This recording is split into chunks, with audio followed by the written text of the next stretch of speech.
about a song.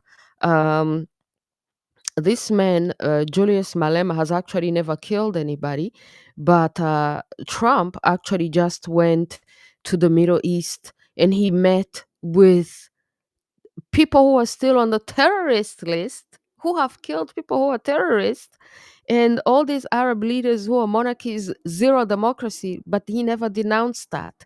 And South Africa is a democracy and they're allowed to compete in the opposition. So imagine you're a president and you're being questioned about what the opposition said when you're going to another country. And then, and then I have to say that the South African president was also very, very, very weak in defending himself and defending his case. Most likely that he was not prepared. The other thing he could have reminded Trump is that we are here in America and Canada, and this is a land. This is a land where Europeans, white people, Trump, have actually committed genocide on the native people of this land, exterminated the native people of this land, and took over the land, which is something that the Europeans also tried to do in South Africa, but Africans in South Africa resisted and are still alive, unlike here in Canada, in the USA, where the native people have been genocided and conquered.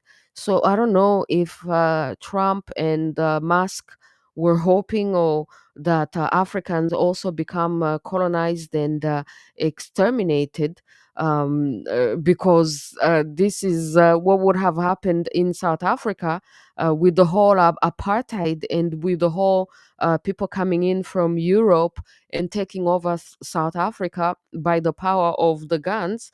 We're talking about white people coming in from Europe and taking over South Africa, and then they had to be fought, they had to be resisted. And Trump likes to talk about illegal immigrants. What if we saw that as illegal immigration? Because people coming from Europe, do they have passport? Do they have visas? And then coming into South Africa and then imposing themselves by the gun. I mean, isn't that like armed illegal immigration? And so, if you have inherited land, if you inherited land that is stolen by the power of the gun, by the people who are practicing illegal immigration, then if you inherited that land, of course you want to keep the land. But what about, and then when people when the original owners of the land try to take back the land, you're like, taking back the land without compensation. You're like, oh, taking back the land without compensation. But here is an idea that you can reflect on. When speaking about compensation, what about all the money that people who have been occupying this land and exploiting this land, in this case the Europeans or the white people who have been exploiting and occupying this land and making money on this land, how much compensation have they offered to the original uh, inhabitants of that land, the Africans, the black people? How much compensation have they offered for generations since they have been exploiting that land and making so much money off the land? How much revenue sharing did they actually do?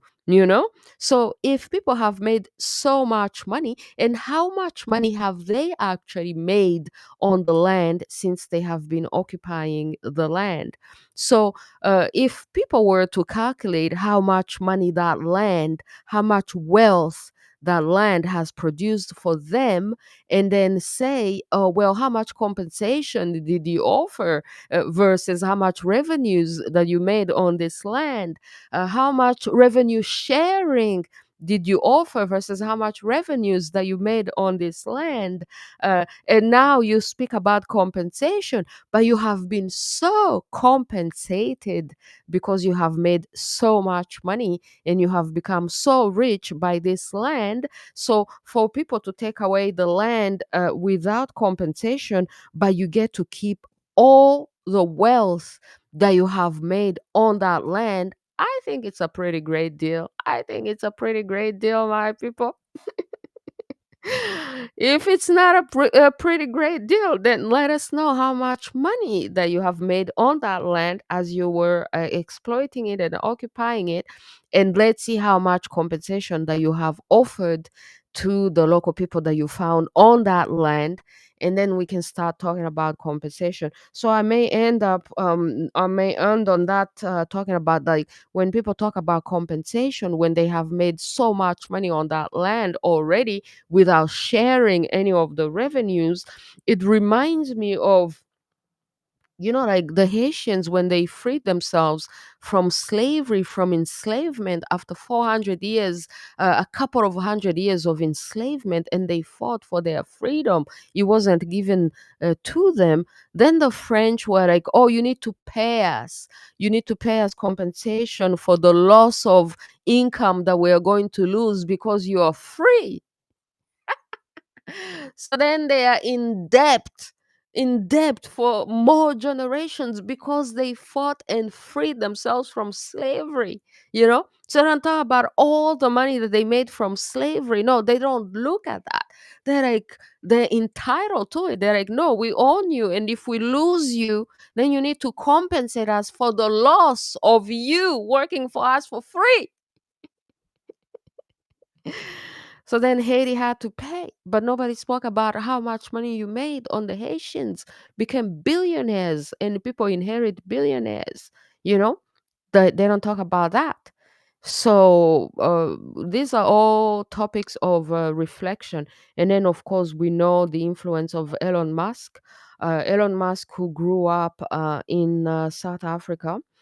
And Elon Musk, who there's been a documentary about him, actually, a documentary on Democracy Now, which talks about his history, and how he comes from. You know, let me show you the Democracy Now, Elon Musk, and how him and his group, you know, his group coming out of ties to apartheid and This is the Democracy Now. neo-Nazi movements. So I encourage you guys to go and watch it so you may understand it. Once again, people came to Africa and they became so rich. Like Elon Musk family became very rich, exploiting Africa. And nobody ever talks about that. And then he came to America and got a lot of support from the American government. He's not a billionaire by accident. He comes from people who got rich by exploiting and getting rich in Africa. And then he comes to America, makes so much money. So I don't know if he has beef with South Africa, even though they became billionaires and made so much money for being in South Africa. Let's listen a tiny little bit. In the 1950s are when the first laws, South Africa had discriminatory laws before, but you see the specific apartheid laws, which are much more aggressive, and in many ways reminiscent of the Nazi Nuremberg laws against Jews in the 1930s. They have very similar echoes in stripping black people from the right to work in certain places, their movements, controlling them, confining them to areas. You already had a situation which is now, come to the fore because of recent events with Trump. But you mean with Elon Musk giving the Nazi salute? Yes, but also with the sanctions over land, is that the 1913 Land Act had already deprived most black people of land in South Africa anyway. At that point, the 7% or 10% as it was of the population that was white owned more than 85% of the land under the Land Act of 1913. So, my people, you can continue the document and listen to this. So, imagine people come and they create laws to dispossess, to steal, to take away land from the original inhabitants, the black people. And then when black people try to take back the land, they're like, oh, why genocide? Why genocide? And then they're trying to manipulate their way into the South African market so that Elon Musk can sell his satellite. And then you wonder, if people are even committing crimes against you, then why are you even trying to do business in that country? Like, why are you insisting and manipulating your way into the country if the country is committing genocide? You know, so they have already like manipulated their way into Congo, selling the Starlink satellites in Congo. And then you wonder, like, what are the national security risks when people are capable of lying, making up a fiction white genocide when they have been ignoring an actual genocide in Congo? What are the security risks when then they have satellite access, my people? These are all questions that people have to think about, because it's not just about doing business, it's also the philosophy of the people you're doing business with. And if you're doing business with people who don't want you to even exist, what do you think is going to happen? What if they use their businesses to continue to colonize you, oppress you, and to do what they accuse you of doing, which is false?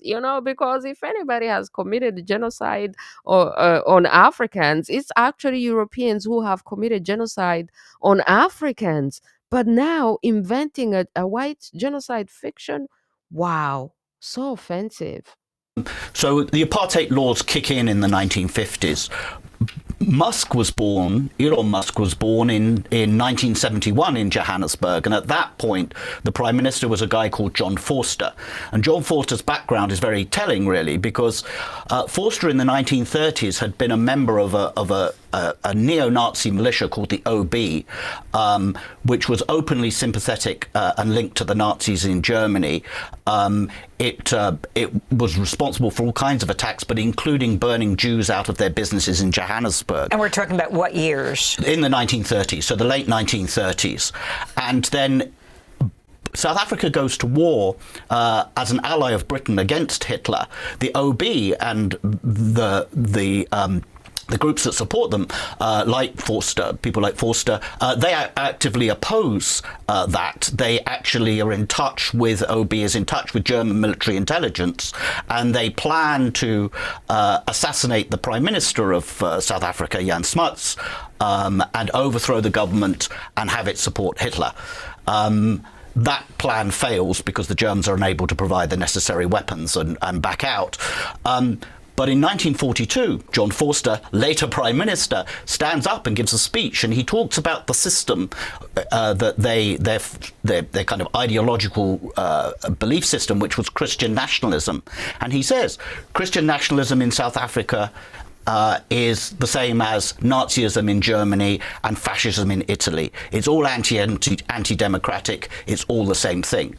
By 1971, when Elon Musk is born, that man is the Prime Minister of South Africa. And Christian nationalism is the basis of not only the political philosophy, but the entire education system that Elon Musk is brought up into. So take us from Elon Musk's grandfather moving to South Africa in the 50s to his father, how they gained their wealth. So Elon Musk's grandfather moves there in the 1950s. He's not particularly prosperous. He arrives without a lot of money, but it's Elon Musk's father, Errol, who makes the real money, principally through investments in emerald mines in Zambia. And, mining conditions in southern Africa in that period were really pretty dire in the 1960s and 70s. Very high death rate, very poor conditions, but the owners got very rich.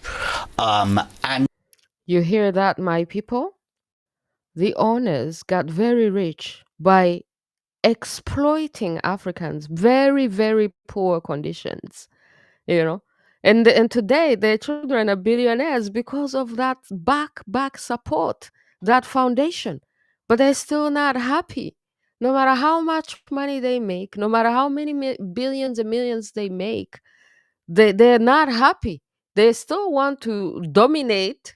They're still willing to make up a fiction genocide in order to have business deals, to control, to have satellites over Africa.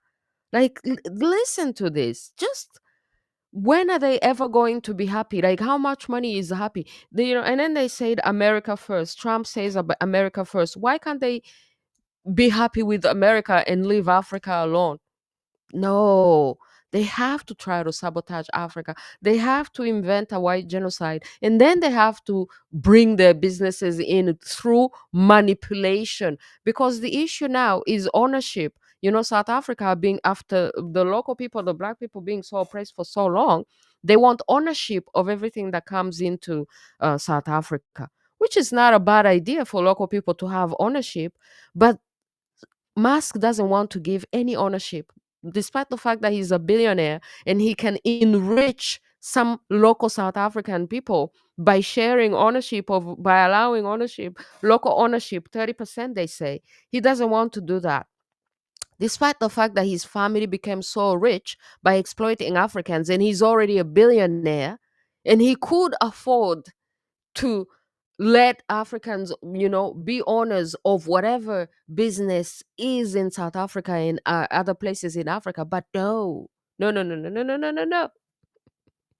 He would rather invent, lie, manipulate in order to get the business deal. They're getting business deals. They're not even showing how their business is the best service, best this, best that, everything. Meritocracy, right? No, they're manipulating their way in. Oh, we are white people. There's a white genocide. Oh, you don't want us because we're white, but they have been owning the land, becoming billionaires, owning 80% of the wealth while being 10%. They didn't see none of that. They're not grateful for none of that. They want more. They want everything. And when black people resist, they invent. They have to invent. Oh, a white genocide in order to distract from the real genocide against Africans, against Congolese people who are dying, who have been dying. 15 million of Congolese people have died in a genocide, silent, because the Kagamistan in Rwanda, which is killing and plundering in Congo, is actually supported by the USA. And because the minerals that they're plundering in Congo, these people actually use these minerals. They use these minerals in their cars, in their phones, in their satellites, in whatever they're sending out there. They need Congo, they need Africa. But instead of giving Africans a fair deal, a clear deal, no, they want to manipulate. They want to invent some fiction drama, portray themselves as the victims while they are the exploiters, and then get the business deals. It's crazy. Oh, my people.